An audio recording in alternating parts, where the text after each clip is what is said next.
Wow, I think it's really happening, Connor. We are back. Yes, and that music makes me want to do some gunting, Mike. I don't know about you. Oh, hey, don't you pull a Pendergast on me, you son of a... It's been a rough week. I was banned from the Gunter Wiki editing it. I was in a heated dispute about a season 6 episode of Growing Pains, and it was more than the editor could take. Now, did you tell me that this is supposed to be pronounced with an H? Is that the official? Yes. So there we go. That was the takeaway from last week's episode. So we debated how Ake pronounced his name. The answer is H. And I guess the way things work in the podcast world is that someone listens to the episode, 10 minutes after you put it up, corrects you. But then for the rest of time, people are going to be discovering that and then writing to us telling that it's pronounced H. So, but where's the pronunciation guide? Like, who's in charge of this? So after that, I went back and looked at it, and he says, he essentially says that right away, and we just sort of skipped it over. But then he's like, "Oh, and so I assumed that his name was started with the letter H, so I was always trying to guess, what it would be." And so he calls him Humperdinck. In the course of that. So that sort of set that stage, and I just glossed over it, I suppose. All right. Well, Connor, I'm already angry, and we haven't even started the show. So let's bring people up to speed who, let's admit it, some people will not be reading along with the book. So what is this podcast, and who are we? I think we should start there. A shockingly high number of people are not reading the book. I think every member of my family that I've talked to is doing this without reading the book, which is insane. Let's just put that out there. It's a very strange thing to do. But yeah, so we are 372 pages that we'll never get back. And I'm Connor Listoka, and you are Mike Nelson. I am Mike Nelson, yeah. And we are reading through, of course, if you're this far, you probably know. But for those people, again, who are cheating and jumping in the middle, we're reading Ready Player One, and we're giving our notes and thoughts on it. And so I think it will take just 2 sentences. Why don't you bring everybody up to date on where we were in the first episode and where that's led to now? And we're going to read through chapters, 4 through 8 or whatever. 4 through 8, yeah. And so what happened in this one is our lead character Wade solved the first puzzle and found the copper key in order to advance towards the egg hunt for the fame and fortune. Right. This is a key in a virtual world given to as a puzzle to the world by a shall we say very eccentric billionaire. And so this is a 17-year-old high school student hunting for clues to sort of solve this puzzle for $1 jillion or whatever, right? Yep, that's the whole thing, and we know that he has solved it. We're just sort of finding out how he did it, and that's where we left off last week, saying, can the author pull off this hunt that is going to take us through the intricacies of 80s and in general all pop culture. And based on what we found out here, I remain more skeptical. But we do want to get into something before we do this. We did it last week for me, but I think we're going to turn the tables this week, and we're going to give you just let people calibrate their taste to your taste, Mike. Yeah, I think that's important because that is a question everyone will have as they listen to the podcast and jump in, is be like, well, who are these guys? Who do they think they are? What are they like? What's good to you? Because we are being critical. I think in a very fair sense, we are being critics of the book. We're not just throwing mud at it. Although we are doing some of that as well, yes. but I think fairly. So so it's fair to ask, who are we and what are we about? And in that spirit, we have a little section we call "Who Do You Love?" and here's the theme song for that. I think. Let's see if this works. Yes.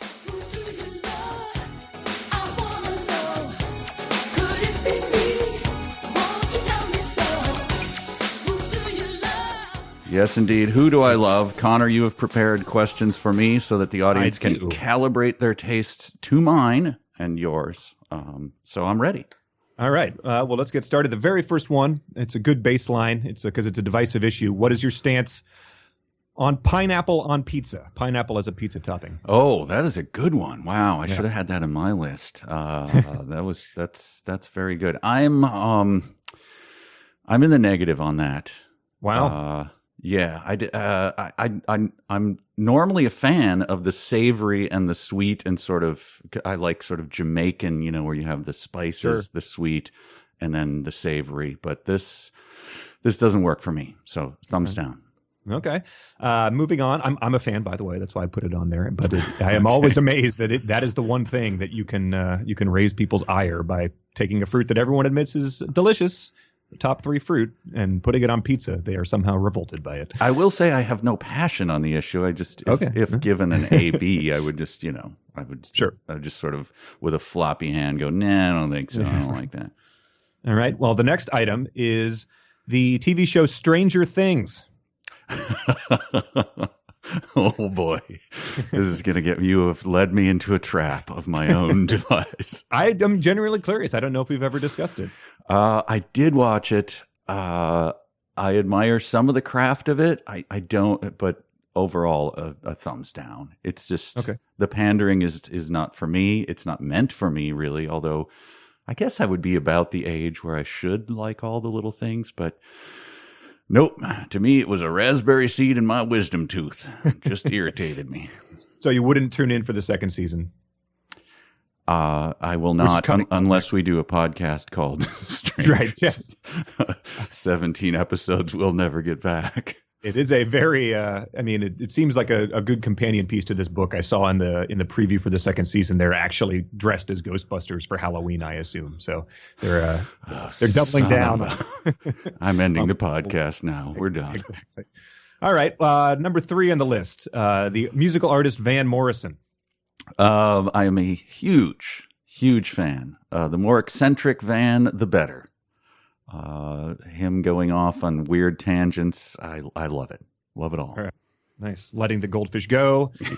That's my family is tortured by that song. I love it. Cleaning Windows and Ringworm, all those various. Love it. Post Astro Week's Van songs. Yep. All right. Well, then we have the entire musical genre of the blues. What do you think about that? To my taste, there's only one way to watch the blues. It is to go back in time and be in Mississippi in a smoky long neck bar with a bunch of people playing the blues in an authentic blues club, whatever that means. I think people will sort of get the picture in their mind. Otherwise, I can't imagine someone queuing it up on their on their player and listening to it through headphones, or just sitting down and listening to it. Okay. There's not much variance in your standard live blues music. It doesn't go in unexpected directions that often. No, you're getting, what you're getting. Yeah. So going to see Stevie Ray Vaughan would have not been that is not an activity I will participate in. No. Okay. All right. So next on the list, we're going back to the food well. What is your opinion on weird tinned fish? I'm sorry. Weird tinned fish. Well, first of all, I appreciate the Norm Macdonald reading thereof. I know that's what you were reaching for there, and well done. Love all kinds of weird tinned fish. Yes. All right. My closet is packed with them right now. I will say that I had this is not a name drop thing. I merely bring this up. I guess it is, but I'm trying to apologize. I'm curious how name dropping can possibly work in this. Is that Elton Brown once DM'd me on Twitter and said that my closet of weird tinned fish is bigger than yours. So wow. All right. Well, there's kindred spirits out there, I suppose. I thought this was going to be sort of that the one divisive issue, but maybe people will spend the next week emailing me to tell me I am insensitive for even labeling it weird. That's right. Okay. All right. Next on the list, Christopher Nolan's filmography. Well, this is a complicated issue. I don't like Batman in general, and so that being a large chunk of his oeuvre. Not a fan of Batman or any of their offshoots. I don't like when they return. I don't like when they began. I don't care about Batman, and so that sort of, does that rule me out of the oeuvre? Not really. I don't think so. I mean, because I think he's made a lot of other movies, and he sort of has, as much as anyone does, a style and way about him that I think your average blockbuster director does not. So yeah, I think he's smarter than the average bear, and yet his films don't really touch me all that much. That may seem like a dodge, but I feel the same about Orson Welles. So I'm not saying they're comparable, but that's it's not for me. It doesn't move me. I won't seek them out, but I'm not hating, and I'm not. I'm not. If somebody, more control. Yeah, if I had to go to one, I would not be upset about it. Yeah, and that's an acceptable response. You don't have to either, love everything to celebrate it on the internet, or you don't have to. Not everything is worse than Hitler. So exactly. Yep. In fact, you'll find that many things fall into this category if you're actually talking to someone in the real world. Yeah, only Billy Joel is allowed to go to extremes. The rest of us can stay somewhere in the middle. The next one is Neil Breen's filmography. Well, as much as we've explored it, Neil Breen is, to the uninitiated, and I'm sure there are very few people who don't know his films Sure. is a Las Vegas real estate developer, to the best of my knowledge, who makes hand-rolled films, as it were. He casts himself as the star and makes weird, odd films about, I don't know, sort of supernatural conspiracy theories and things like that. Usually conspiracies, usually a lot of hacking goes on in them, and right. He's always the most elite hacker. Yeah, they're not good. Well, I'll let you weigh in first, but I think we all know where that's going.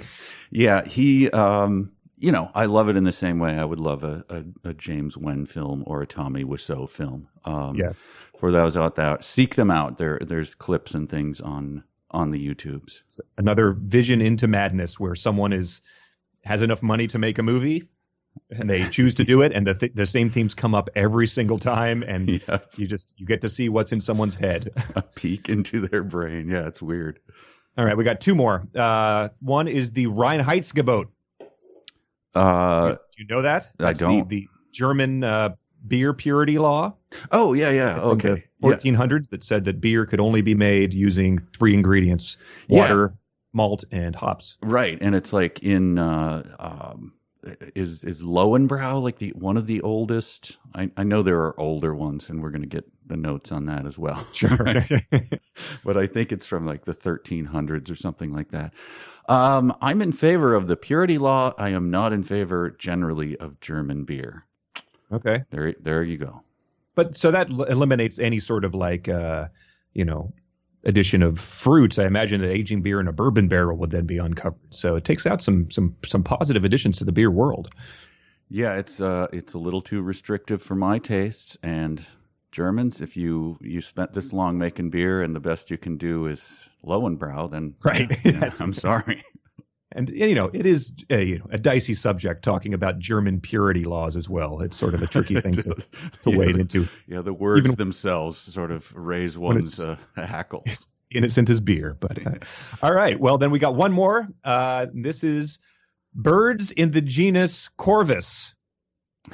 What are you doing to me? You might know that genus better as the all-encompassing crow genus. Oh my God, Connor. Why did you do this? This is obviously... Because you got the mockingbird lobby breathing down my neck, and so I want people to know that bird grudges are not a crazy thing that only I have. No. They're completely sane. They're a rational way to deal with a scourge. And crows... I had a multi-year war with crows. It continues on to this day. In fact, there were several haunting me earlier this morning. But this is another podcast. I mean, I want to stop this podcast right now and go discuss this.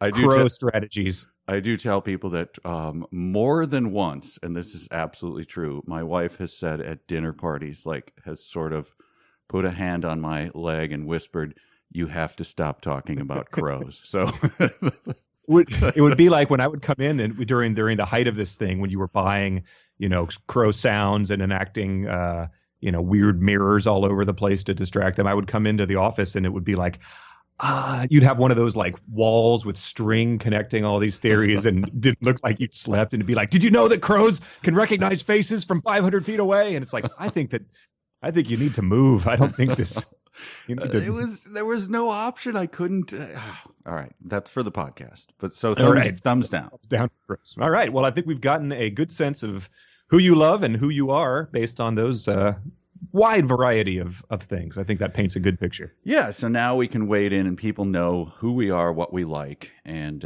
let's dig into the book. So, right. Connor, where are we?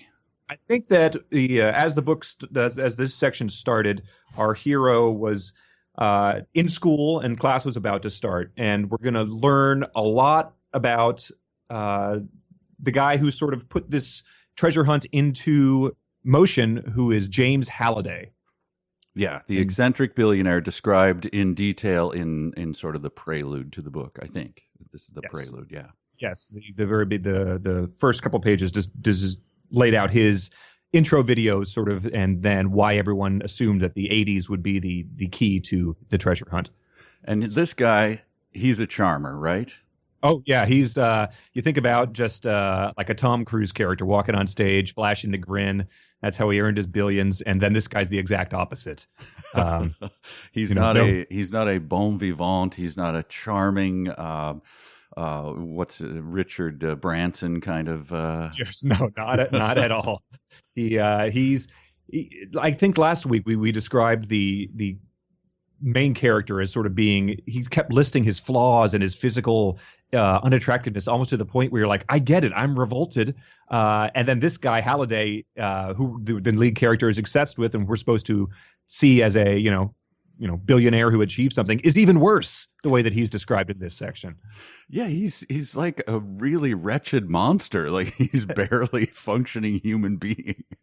What are some of the descriptions of them? I think you have some of them there. Yeah, so I jotted this one down because he's sort of just delving back into describing this person, even though we've learned a lot about them already. But he describes him. He was hyperkinetic, aloof, and so socially inept that the interviewers often came away with the impression he was mentally ill. So right away, that's crazy that he's functioning, he's created this billionaire world and something has motivated all of society, and yet often came away with the impression he was mentally ill. Yeah, it brings to mind the old saying, if everybody's telling you you're drunk, it's time to sit down. Like maybe he actually was just mentally ill if a lot of people came away with that conclusion. And it says he tended to speak so rapidly that his words were often unintelligible, and he had a disturbingly high-pitched laugh, made even more so because he was usually the only one who knew what he was laughing about. So that's just it's revolting. Just this, he sort of has like a like a little leprechaun or something. So he's like, so far he's Waylon Flowers and Madam, the hideous the hideous drag queen puppet with a terrible laugh, and you can't understand what he says, and you assume that he is mentally ill in some way, and he is obviously the richest man on the planet.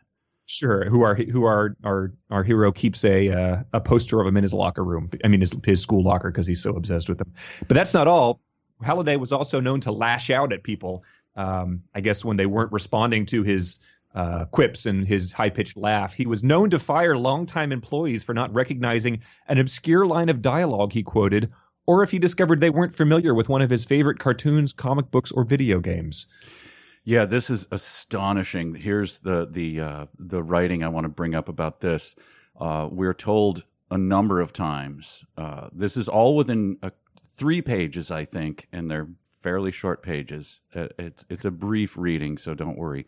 Okay. Halliday did poorly in school because he focused, quote, on computer, comic books, sci-fi, and fantasy novels, movies, and above all else, video games.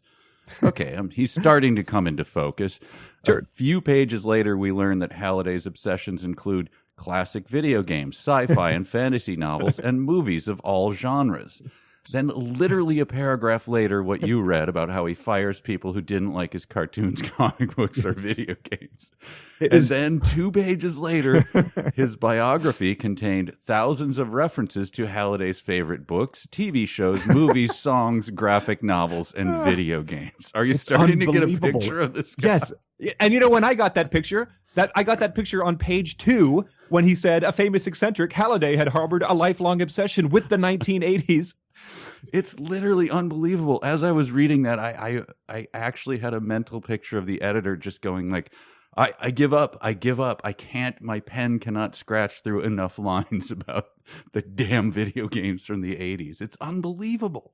It's kind of like when you had to give a presentation in high school and they were like, it needs to be 5 minutes long, and you got up there with 2.5 minutes of material. So you just tried to find different ways to rephrase what you said in the beginning of it just to sort of pad the thing out. It's really insane. It's like if there is anything that we've taken away, it is that this person has an obsession with 80s video games, movies, and TV shows. There has been no doubt at any point in time where I've been like, I wonder if this guy was aware of 80s pop culture. Yeah, maybe this was an assignment that he wrote at the last minute, and A Tale of Two Cities. This is my report on A Tale of Two Cities. This is a tale, and it is about two cities. There are two cities. Who wrote this. It's unbelievable. Best of times, also worst of times. Yeah. But yeah, it also keeps going because there's another line when they talk about how their business was taking off and what they started to do once they got all their riches, where it says, Halliday bought and restored one of the original DeLoreans, amassed what would and eventually become the world's largest private collection of classic video games. And so I read that, Mike, and I don't know if this is something you've noticed yet, but do you have the book nearby? It is around here somewhere. Hang on. Take a look. Yeah. Oh, no. It's you know what? I'm doing this podcast. The book is in the other room, of course. Okay. Well, if you have a chance to take a look at the back of the book next time you do it, you'll notice the picture of the author is posing next to one of the restored original DeLoreans. Mm-hmm. And it will say there's three sentences about him. He's a screenwriter, spoken word artist, and full-time geek. He lives in Austin, Texas with his wife, their daughter, and a large collection of classic video games. So just in case there was any doubt whatsoever that this guy is pretty much every character in the book, I thought that was just unbelievable. Like, that is, he just did something that he wanted to do and made that into the eccentric millionaire of the story. It's so crazy. Yeah, it's. I think I read. I think it was a Grisham novel, one of the first ones that I read, just because you'd actually stumble over them trying to get out of a bus or something. They were just everywhere.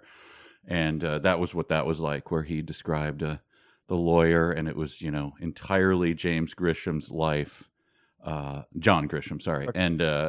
and his upbringing and everything, and then like pages of descriptions about how handsome and good he was with the ladies. And you're just like, oh, come on, man. It's like weird fanfic. Right. He had considered becoming a best-selling author and thought about retiring to Charlottesville, Virginia. But this in this book is so bald-faced that every page is kind of embarrassing, but that particular fact is pretty embarrassing. Sure. And then the last thing about Halliday, I think, so after all those descriptions, he literally, in a parenthetical statement, tosses off a casual autism diagnosis. Yes. He just probably had autism. So that's just sort of a very, very weird way to let on that someone, had a serious condition, and he just sort of like, oh, by the way, like, it again struck me as something that, I'm not personally offended by that, but it seems like that's something that could offend someone. Yeah, that seemed like that required a little more care than describing this guy in every way, and then, oh, by the way, right, tossed off in the last sentence about it. So yeah, that's the guy who's motivating this whole action, and he has created this intricate puzzle hunt. And like I said, ended last episode by wondering, all right, maybe there is going to be some intricate web woven here of all these references and stuff that we've gone through. But we sort of encounter the first time that the character solves one of these puzzles. And I don't know about you, but for me, that reveal just was incredibly, it fell flat to a degree that is, things can't fall any flatter. Yeah, describing things in that his revelations, which you kind of already know, is very, very difficult. It requires a much more skilled author than this gentleman to portray what is actually happening in these things. Because so he's sitting in class and he's coming to the realization what this little poem that he was given means. And this poem was discovered by like characters in the almanac were marked with notches or something. So that was sort of a easy puzzle that, you know, a lot of people had figured out. That's what Pendergrast figured out. Yeah. Wow. But then he really pulled a Pendergrast, huh? So he was determining what this puzzle was going to mean. And then it's a poem. And so the way I saw this, realizing the poem, was essentially he wanted you to feel like what you'd feel like watching The Sixth Sense for the first time, or Usual Suspects, where just this whole realization opens up, and you know you flash back to all the things that now make sense, type of thing. But it was just sort of, he loosely interpreted the poem and treated it like a revelation had happened. Yeah, and he describes his reaction as he's sitting in the classroom. Once again, we have an author who, while he's sitting there, is looking around at the things directly in his field of vision, and those happen to be the things that are the solution, or right. And so in the classroom, he gets the reveal, and it is described, I believe, within 2 paragraphs. First, it is like an anvil falling out of the sky and hitting him directly on the skull. Yes, that was pretty good. But then a scant few sentences later, it is an atomic bomb going off in his brain. The realizations continue to detonate in my brain like atomic bombs going off one after another. So it's the end of Dr. Strangelove happening in his brain as this sort of mediocre realization that high school students have much to learn is happening. But it's also that those things are going off multiple times. So he has one sort of weak revelation that he might be able to find the key in his own classroom planet, like these little virtual planets. And the realization of that, even without confirmation, continues to detonate in his mind. Yes. And that was in between those two things. He literally fell out of his chair that he was so surprised. In the right. Back in his hideout. So I don't know. I just, so the whole realization too was that the Tomb of Horrors is going to be a tie into this, and so that's a Dungeons and Dragons module. And so everyone knew that Halliday was obsessed with Dungeons and Dragons. That was something that's his backstory. He met his business partner playing Dungeons and Dragons. It was a big deal, and so, but no one had made the connection with. He says there's like, you know, horrors await you in a tomb. And so I looked into this, and Tomb of Horrors is, of course, we've never heard of it. But in 2004, a magazine called Dragon rated it the 3rd greatest Dungeons and Dragons adventure of all time. So if you're into Dungeons and Dragons, it's going to be something you know. So it's sort of like if Steven Spielberg set up a puzzle and then one of them were about E.T. or something. Like, right. If he said like this terrestrial is very extra and people were puzzling about what the hell, you know, a Beatles fan, you know, makes a puzzle first and it's like, you know, your soul of rubber will, it's like, well, okay. Like no one has is Paul? What? Yes.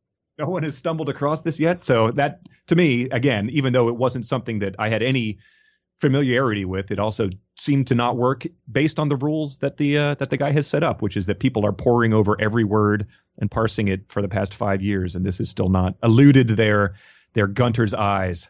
Again, though, remember, he has not got up from his desk while he's writing this, so he's looking at the shelf that sits above his computer, and that module was on the shelf, so that's how he came up with it. Right. So yeah, that's the reveals, but that whole section of him talking about Halliday and then finally making that decision is interrupted by the passage that sort of got us into this whole mess.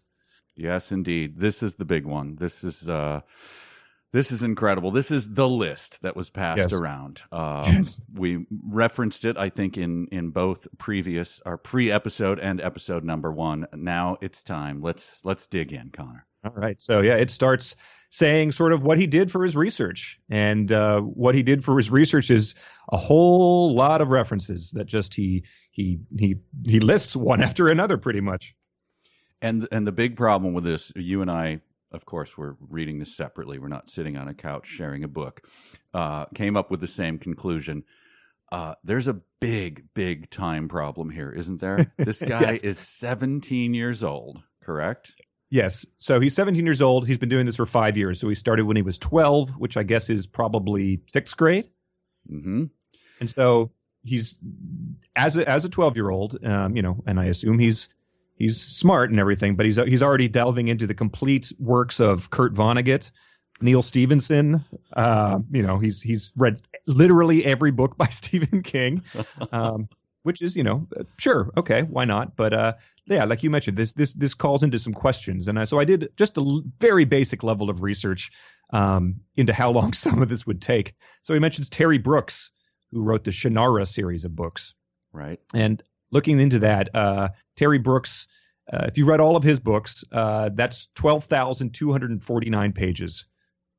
And that does not include his novelizations of Hook and The Phantom Menace. Okay. So that's just a ton of dense fantasy novels. And, I looked into sort of what adults read and sort of what counts as a page. So if you just assume a good reader is 250 words per minute, and there's probably around 250 words a page, that means that even if you go by his assertion that he's doing this for 12 hours a day, 7 days a week, that will still take 17 days of reading nothing but Terry Brooks in order to do that, which is just a colossally stupid way to go about trying to find this Easter egg. Yeah, but he also mentions along with this that this comes up again and again, is that he memorizes things too. And yes. he constantly, like James Wen, refers to how a phrase or a little passage from James Halliday's writings or one of the little poems was constantly running through my head. I'm like, how many heads do you have to do this shit? So yeah, he's memorized every Bill Hicks routine, which is, I looked it up, it's 9-hour-long albums. So that's sure, you can learn all the lines for if you're playing Hamlet somewhere. That's a lot of talking. I don't think it's 9 hours of soliloquies. He's also spent several months studying and memorizing the Tomb of Horrors, as he gets obsessed with that. And he's memorized all of Anorak's Almanac. So those are all texts and lengthy monologues that he, if we take him at his word, has memorized.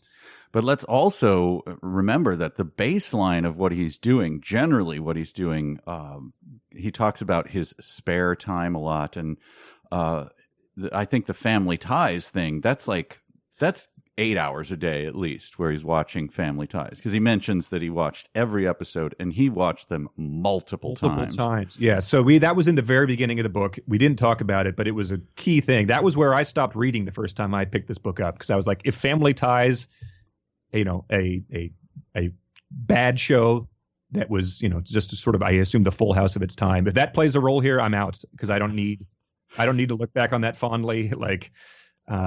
It has no value.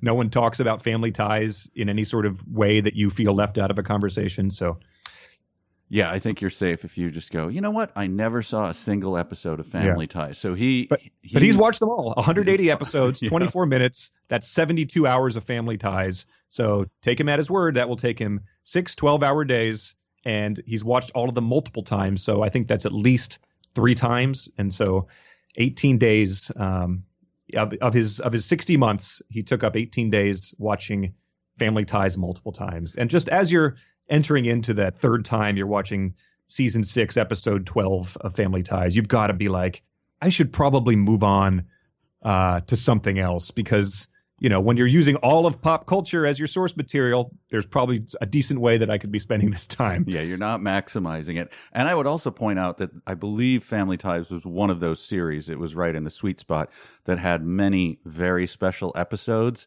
Okay. So there's a lot of gut-wrenching stuff in there, like lots of characters probably, dying or running into friends having cancer and stuff, the things that they used to do.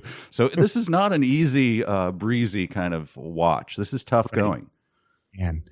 But also he trained for 3 months just watching John Hughes movies. So that takes out a sizable percentage of his time just for that. He watched every episode of The Simpsons. Which is nearly 13,000 minutes of The Simpsons. And that's, another show that premiered 88, 89. So he's spending a lot of time devoted to the non-80s portion of that show. And can we also point out, because when we were musing about this, we said, does he explain this at all? And people listening to this will probably say, well, maybe in the next few chapters he's going to explain how he actually zips back and forth through time or something. Like, no, he doesn't. This is on its face because he gives one sentence to it, right? It's like, hey, when you don't sleep that much and you're awake, you don't have a life. Yeah, you can really get through this. So again, that area, at least, unless he's cheating us, is closed off to us. There is no time travel or compressed time. Right. He's not doing like a weird speed reading that's been invented where they just flash it onto your retina and you absorb it. Right. But yeah, so he lists all his favorite directors, which he ends by saying, and of course, Kevin Smith, which. That is not an of course. Yes. In any world I'm familiar with. Yeah. So Kevin Smith, who directed his first movie in 1994, and has no relevance to the 80s other than the fact that he does similar stuff where he just will in his movies have characters talk about Star Wars, is noted as, of course I would spend my time watching all 12 movies and 1,215 minutes of Kevin Smith movies. Yep, that's a big of course. And these things just stack up. I mean, that was all we could think of is like, how are you doing this? I mean, it is unbelievable. Yeah, and he gets into music. He mentions Devo and They Might Be Giants, but he also sort of says like, there's a lot of music. And he uses a sentence that I thought was hilarious. So he lists he's listed 2 pages of just things he likes and references, and it's all encompassing. And then when he talks about music, he says, Halliday didn't seem to have had very discerning taste, which is an understatement of all understatements at this point in time. It's a weird sentence thrown in after saying that the book about Halliday was literally his Bible, I believe was one term. Right. But then there's these toss-off sentences about, the guy seemed like kind of an asshole, Like, right, yes. It's so weird. But so, yeah, it makes him be like, well, he didn't, not all the stuff he likes is good, but I'm still just, I'm shoveling it down my throat because it could be the key to my winning riches, I guess. So it just, if there's no value to some of the stuff that he's mentioning, it sort of just undermines his whole theory that people should be paying attention to this, that this is worth our time, that it's worth crafting this weird nostalgic look back at. It's very strange.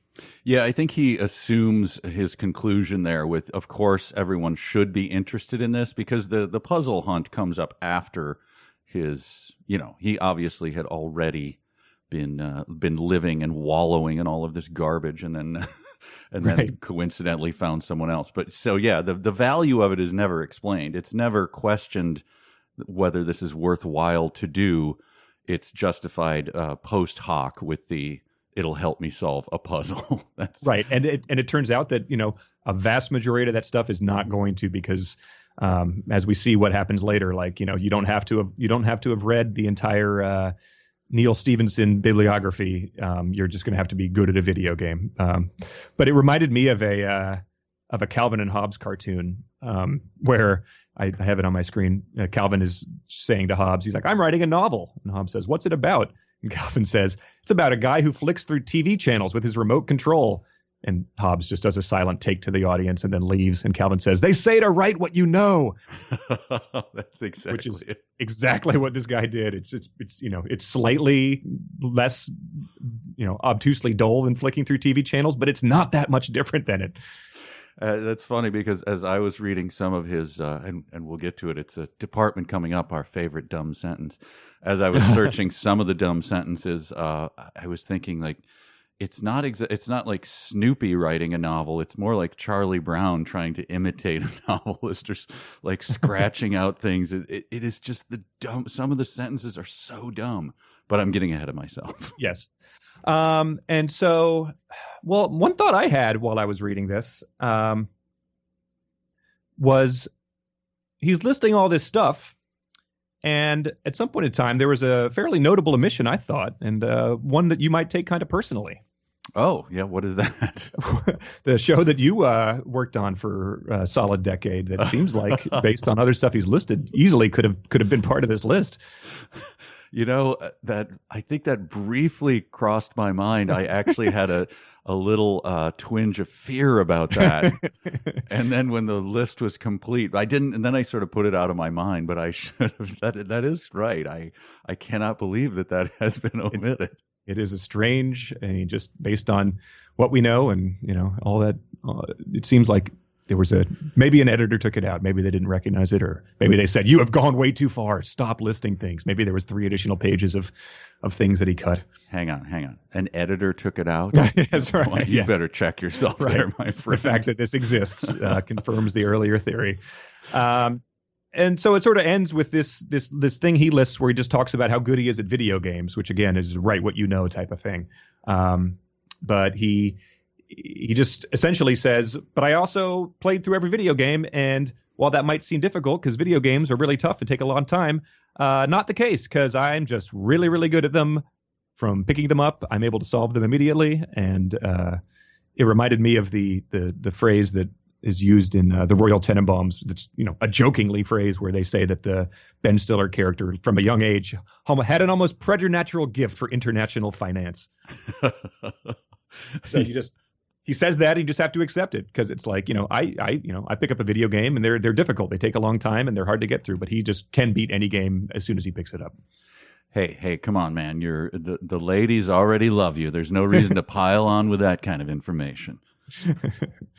But that is a good transition, I think, into our next segment, which is the dumbest sentence of the episode.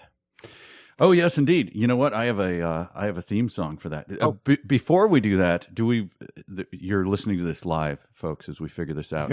Do we want to get into is it the Lich battle? Yeah. So that sort of has the same. Yeah. Let's talk about that first. We can because that had a few contenders as well. So once he discovers the Tomb of Horrors, he goes and he discovers that there is a replication of it somewhere in his world. He travels there using a very convoluted system. He goes into lengthy things talking about how you travel in the Oasis, which I thought was a very interesting thing. Because they had essentially factored in these needless loading times into the system in order to keep you from going places. Right. Which was it was sort of a retrofitted, like those don't need to exist, but I guess they've just grafted them on, and gamers who are very frustrated by traveling in games to complete a mission and loading times just accepted that. It came back into vogue in 20 years. Yeah, I think it's like saying you had to scroll for a really long time to get somewhere, and people just accept that again. Yes. He said it would take an hour of running at some point in time, so you're just going to set that up and so we all know that's not how that works. Like if you've played a VR game, I played it once, and you click a button, you point sort of a cursor, you click it, and you travel there, because no one wants to just walk as you're playing a game. Anyway. Yes. He heads into there, and he has the map to the tomb. He goes to lengthy descriptions. It was the same thing as Halliday, sort of reinforcing that he is not a good avatar. He is on level 3. He needs to be level 10, and he drills that down over and over and over again, that his equipment's not good. He doesn't stand a chance against this demi-lich. And is he a noob by any chance? Yes, he is a noob. It was very funny when he says that even though I'd been a Gunter since day one, everyone still considered me a noob. It was beyond frustrating. And that said 4 pages after they were applauding him for besting IROC in the chat room. So he has it both ways. He's widely respected by his fellow Gunters, but they all still consider him a noob. So, oh man, he keeps pulling Pendergrasts. I don't know. What I thought was funny is that he goes through such tossed off references where he's like, oh, it was like, they were dancing in a manner and wearing clothes that indicated it was the late 80s. Or he says like, my surroundings made me feel I was in a low budget sword and sorcery fic like Hawk the Slayer. So he's fine using that general terrible comparison just to establish this, but yet he goes for pages and pages describing this virtual world instead of saying like, oh, Second Life. Yeah, it's like that. It's precisely that. Yeah. He's like, virtual storefronts appeared. We know how this works.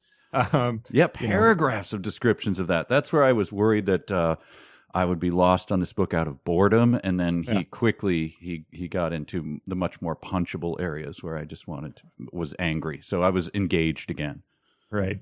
So I think that the thing that it reminded me of, in addition to padding out a report, was when you're doing like improv, and I've done a decent amount of bad improv.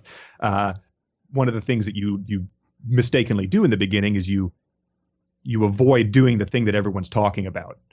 Like if you're going to be doing in the scene, if you're doing a concert or something, you talk about doing that as a way of avoiding the difficult thing of actually performing a concert type of thing. And that's what he's doing endlessly in this book. He just keeps talking about, when I get to face the Lich, it's going to be impossible for me to defeat him. Another page later, my armor was really bad, so when we squared off, it's like, just go fight the thing. Like this is not, you're just re-emphasizing things over and over again.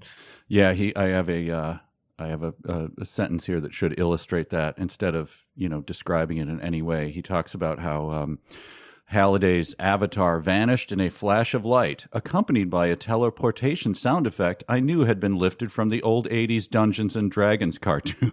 Oh my God. Yeah, that's I guess you can just throw stuff in like that, and if you know that sound effect, you'll like it. If you don't, maybe you'll look it up, and it's a easy way to describe, to make people feel like they know something without you doing any other work yourself. They'd later do that with the Star Wars theme, that like a literal song from Star Wars plays as he's leaving that temple. Oh yeah, he describes it, and I don't know what he's talking about, and obviously I'm not going to look that up, but I will note that I at least once a day, when my wife least suspects it, I read a sentence from this book, and then I note her reaction. And I read the sentence I had just read to her this morning while she was enjoying some coffee and some eggs, and she was just like, it was basically like, get the hell out of here. Yes. Please leave me alone. Everything I value is negated by that. Yeah. So it reminded me of the movie Scott Pilgrim did very similar things. It would just play sound effects and music from The Legend of Zelda and stuff, and that was sort of a movie that everyone was equally jazzed about when it came out. But it was we sort of used that as shorthand for like the thing, it's Snakes on a Plane, essentially. Everyone was like, it was all over Comic-Con. It was going to revolutionize things, and it came out, and people were like, oh yeah, this kind of sucked, and only like weirdos went to see it. So, but they would just, that was the shorthand they used. Right. Yeah, they used it constantly, and I actually think he's a talented guy, and it is much more artful in that movie than it is in this. So, sure, yeah. As a comparison. But anyway, so he gets to face the Lich, and the whole thing ends up being that the demon wants him to play joust with him. Yep. And so maybe 3 pages of a really dull description of a guy playing joust, which that was sort of in my sweet spot. I think that was in my, the college rec room. Sure. That game was there. I found it incredibly dull and frustrating. Yeah, I had played it growing up, and it was sort of a fine game that you could play with 2 people, but certainly something that you probably play for 5 minutes and be like, all right, I get this now. Let's move on to something better. Yeah, what shocked me was he's actually describing it. Again, he does this thing like you say, where he'll go page upon page describing video games that could be described in one word, and then later he's like, it was the Star Wars theme, so yes. Why didn't you give us that with the joust? Right. Like, he's describing the ostrich and the dragon or whatever the hell it is, I don't know, and he's like actually giving really clumsy descriptions of how you would play it. Like, is anyone left out of this thing? Is anyone at this point who hasn't thrown the book across the room going, joust, I need a couple pages of description on that? Right. Like, no, they know what it is. And I felt, let me try and find it in the book. I just thought that, I watched a video of it, and because I remembered it, but I just watched some video of joust, and it's very low key. Like, there's one screen, so it's not very dynamic. But he makes it. He says, during this time, Asarak managed to kill me twice, mercilessly slamming his winged mount into mine at the perfect trajectory. Which, it's like, oh, that sounds kind of dramatic. You watch the game, and it's like, oh yeah, like the very pixelated thing ran into the other one and sort of bumped off it. Yes, I noted that too. I remember the actual confrontation of jousting was pretty dull. It was just you just had to be car. 1 pixel above the other person, right? But fortunately, our hero is good at this because he again took several months to train because he wanted to beat H in joust, and that was another one of my favorite passages where they were playing and he got so good at it that The last time we'd played, I'd rubbed his nose in defeat so mercilessly. That paragraph is above the next use of mercilessly that I just read. So mercilessly that he'd flipped out and vowed never to play me again. So like we saw their interactions last time where he was calling him crapburger or something. So he must have really escalated the intensity of calling him a crapburger or something as he vowed to never play him again, as he mocked him for beating him. I wonder if that for once took away H's Cheshire grin, which is again described as going ear to ear. What kind of monster is this person? This is awful.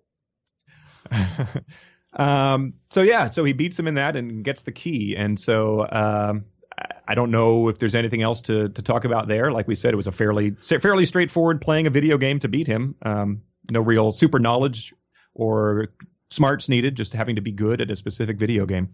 Yeah, it took everything I could muster to not read the entire paragraph of him talking about learning Joust with H. So if you are reading along with the book, please reread that. If you're not, you're missing out. It was astonishing.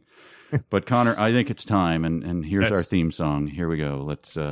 Begins with a capital letter. A capital letter is a letter that's big. A capital letter is not a small letter. A capital letter is big, big, big. A sentence ends with a period or an exclamation. Yes, indeed. Or a question mark. It's time. Eminem is not sounding himself these days. Or an exclamation.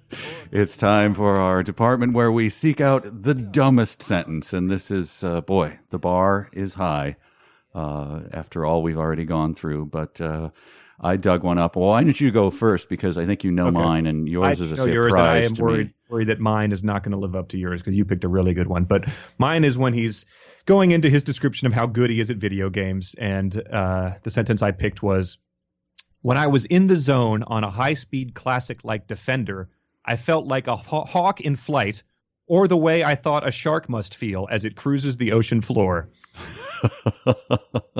And so it really hinges on that last thing. He feels like a hawk in flight, or the way he thinks a shark must feel as it cruises the ocean floor. And just the injection of how he thinks a shark must feel got to me, because you could end that sentence with, I felt like a hawk in flight, and it would not be good, but it wouldn't be super dumb. But he went for that getting inside the shark's head as it cruises the ocean floor. That's pretty good, and it's reminiscent of, it would have been one of my runners-up where he talked about how when he won the key from him, this is not my sentence, but it's a runner-up. He resists the urge? Yeah, he says, he says something about how I felt like I was overcome with awe and wonder or something like that. Like he wasn't overcome. He kind of felt like he might be. I wasn't really sure. God. Anyway. I thought you were going to say, thank you, noble Asarak. I replied, resisting the urge to jump up and down and shake my ass victoriously in his general direction. Oh, my God. Again, not a behavior anyone has ever done upon winning a video game, and we hope it stays that way. Well, what did you have? So here's my nomination for the dumbest sentence. Now, this is the first part of it is him quoting a line from the puzzle, and then he continues on from there. So it's, in a tomb filled with horrors. This line was trickier. Taken at its face value, it seemed to say that the key was hidden in a tomb somewhere, one filled with horrifying stuff. It seemed to. Yes. Oh, man. Wow. I don't know what to say about that sentence. It reads, it's like Homer Simpson parsing something. This seems like there is a tomb, maybe filled with horrors. Taken at its face value. Good Lord. Unbelievable. And so, taken at its face value, sure, but then it is taken at its face value, and it's even stupider because the Tomb of Horrors is called the Tomb of Horrors. Yeah. Like, there isn't any not face value. The face value is its name. So right. That's actually it. But I think it'd be fun if, because there's so many, and so if the listeners out there would like to send in their nominations, we certainly will take them, and maybe we can incorporate them. So for the next few chapters, think about that and underline a sentence, and maybe we'll pull one of yours and and nominate that. So yeah, so let us know. And thanks to everyone who has emailed and Twittered and Facebooked so far. It's been fun to read your impressions of this. And if I have got back to you, if I haven't, sorry about that. But there has been a decent amount, so it's been a tricky thing to manage. But it is fun to see that that we're not just reading this and being too curmudgeons. I feel like I think people are reading it and picking up on very similar themes that we've been talking about. yeah, I mean we're having a lot of laughs. I mean we're enjoying it. We don't do stuff that we don't enjoy. That would be crazy. Oh, But I think we covered a lot. So should we? We did. Let's wrap up with the Star Wars references. I've tallied those. Yeah, we okay. had 4 last week. We have 5 this week, which is again we're not even a quarter of the way through the book. So someone had a TIE fighter parked in the school parking lot. He says the Firefly universe was anchored in the sector adjacent to the Star Wars galaxy. So I was curious about copyright protections, but that's for another discussion. But they seem to not be existent anymore, even though this stuff is valued more than ever. Halliday was the largest private collection of Star Wars action figures. He calls the Star Wars movies one of the holy trilogies during the list. And then, as we said before, the Star Wars Medal Ceremony score plays as he's given the copper key. Wow. Here's my little grab bag on that. Was I wrong? Was Back to the Future mentioned only first on page 56? It must have been before that, right? During the list? Yeah, well, yes. I was going to give him credit for waiting that long, but it must have been mentioned before that. I believe it took till page 45 to mention Firefly, so I give him credit for that. That notable 80s property. Yes. Yeah, but I mean, I just think about when we put a script together, even if it was a Star Wars movie and there was 9 Star Wars references in the first 25 minutes of a movie, it'd be like, what on earth were people thinking? Like, you can't just do this. You can't just line up Star Wars lines after another because, their impact, which I guess, we know that has some people like it, but it's severely diminished by the 10th time that you're doing it. Well, again, the editor was busy crossing out references to how Halliday enjoyed books, movies, 80s things, and video games. So it was, his pencil was literally worn down to a nub by then. Here's a question I had. This is our little grab bag before we wrap this up, so it's just stray notes. He suspects that his teacher in school, the teacher's avatar, which is a tweedy college professor with patches on his elbows, he says is in fact how he actually looks, which is what he said about his nerd crush. And I just wondered, what on earth makes him think that anyone looks like his or her avatar? Yeah. Like, what in his experience leads him to that conclusion? That's insane. Who... Like, the guy obviously chose it, and he says himself, like, for all I know, it could be an Inuit in an igloo. Yeah, in Alaska. Yeah, but I suspected strongly that it was actually him. Like, what do you have zero? Whose avatar has ever been themselves? That's insane. Right. Even when you pick an actual photo of yourself, it's probably not going to actually, it's going to be a good representation of, but not what you actually look like on a day-to-day basis. So it's crazy to imagine that in this day and age of VR that anyone would choose something resembling themselves. Yeah, I just found that curious that he only picks out 2 people who do that. No, in fact, he may say that about H as well. H? Yeah. It's like believing in Santa Claus, I guess. You just want to... something I thought about that I thought it's weird how it's been strangely devoid of Nintendo properties, because Nintendo came out in like 1985 and defined video games going forward way more than Atari did. And so he mentions Donkey Kong at the beginning of it, describing the stacks. But I think that I don't know if there's been a reason for that, but it seems a notable omission so far to me.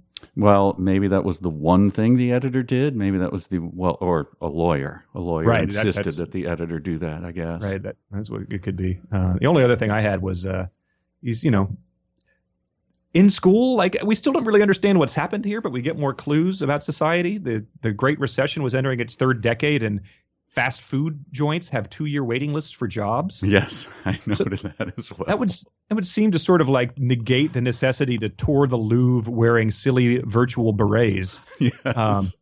Like, I don't know what he doesn't want to get kicked out of school because then he loses his technology, but everyone else is just sort of sitting there as they're like going to go home and their dad's robbing liquor stores in order to feed them. And they're just doing the same generic stuff that schools have been doing for all time. It very, very strange. I thought the description of what he did in his history class was absolutely James Wenian comical. Then we visited the Great Pyramids of Giza. Then we went to the Louvre. And this was all like yesterday, they were all contiguously. Right. Like, what kind of lunatic history tour is Yes, this? exactly. What unit was this? Are any of those buildings still standing? Because Right. So I have one last a sentence that this is just a stray, and it struck me as very, very dumb, but it didn't. It was when he's asking the Lich. We've got a bad track record with this. It's probably pronounced I J, watched like a, the letter. I watched a 10-minute video. It's Lich. That's what it Okay. is. He says to him, what are you going to do to me if I don't, if I lose or something like that? And he's like, I will crush you into a powder and make you disappear or something. And he goes, oh, of course, that was my first guess. I just wanted to check. Yes. It's like, what is this? Well, sorry. Yeah, of course, the monster's going to crush me. It was so tone deaf and bizarrely out of place in that, in that moment. The humor is not very common in this book. The other thing I noted was when he's like, oh, you have to use your real name so you don't have teachers addressing a guy named Big Wang 69. Yeah. Which, sure, like that's, get that out of there. But like it is jarring when you come across something that is sort of intended as a joke in this character's voice. Yeah. Well, I think that's all the notes I have. I think we went pretty deep on this one. So. Yeah, there's a lot to. There is a lot. I have not read a book like this in a long time where I'm taking notes and underlining things. It's amazing what you can think, what you can find when you set out to, take a more critical look at a book. Yeah. So should we give them their reading assignment? Yeah. And so for next time, we're going to go through chapter 13, and in our book, that's page 133. So that means read up to chapter 14. I haven't gone any further than a few sentences on the next page because I was curious who had entered the tomb. That was the cliffhanger. But yeah, this was, I noted one of the very few times there was an actual cliffhanger. I mean, chapters are utterly arbitrary up until this point where he's like, I was confronted by a thing I didn't recognize. Dun, dun, dun. It's like, yeah, why wasn't every chapter done like this? He entered a chat room. Don't forget about that. That was pretty exciting. Pulse is still pounding. Yeah. All right. So you've got your assignment, and through chapter 13. And I think we're all set to go. So we'll see you next time. See you next time, everybody. 372 pages. Never get back.